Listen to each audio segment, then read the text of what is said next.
Biscuit bread pudding എങ്ങനെ ഉണ്ടാക്കുന്നതെന്ന് നോക്കാം. ഒരു കവർ ബൗൺസിൻ്റെ ബിസ്ക്കറ്റ് എടുത്തിട്ടുണ്ട്. ക്രീം സെപ്പറേറ്റ് ആക്കി ബിസ്ക്കറ്റ് പൊടിച്ചെടുക്കാം. ഇനി ഒരു 4 പീസ് ബ്രെഡ് എടുത്തിട്ടുണ്ട്. ബ്രെഡിൻ്റെ സൈഡെല്ലാം മുറിച്ച് മാറ്റുക.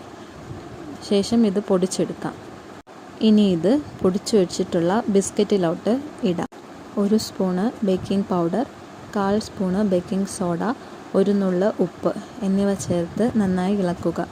ശേഷം ഇതിലേക്ക് 1 ഗ്ലാസ് പാലും കൂടെ ചേർക്കാം. നന്നായി മിക്സ് ചെയ്തതിന് ശേഷം നെയ്യ് തടവിയ പാത്രത്തിലോട്ട് മാറ്റാം.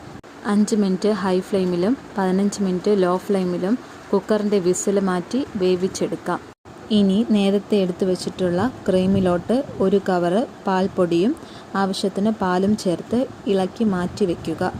ഒരു പാത്രത്തിലോട്ട് 3 സ്പൂണ് പഞ്ചസാര ഇട്ട് അത് കാരമലാവുന്നത് വരെ ഇളക്കി കൊടുക്കുക. ഏകദേശം ഗോൾഡൻ ബ്രൗൺ കളർ ആവുമ്പോഴേക്കും മിക്സ് ചെയ്തിട്ടുള്ള ക്രീം ഇതിലോട്ട് ഒഴിക്കാം. നന്നായി ഇളക്കി ഇത് യോജിപ്പിക്കുക. ഇനി ഫ്ലെയിം ഓഫ് ചെയ്യാം. ചെറുതായി ഒന്ന് തണുത്തതിന് ശേഷം ഇതിലോട്ട് ഒഴിച്ചു കൊടുക്കാം. ഇനി ഒരു 10 മിനിറ്റ് ഫ്രിഡ്ജിലും കൂടെ വെച്ചെടുക്കാം. ഈസിയും ടേസ്റ്റിയുമായിട്ടുള്ള ബിസ്ക്കറ്റ് ബ്രെഡ് പുഡിംഗ് ഇവിടെ തയ്യാർ. ട്രൈ ചെയ്ത് നോക്കിയിട്ട് ഫീഡ്ബാക്ക് അറിയിക്കണം.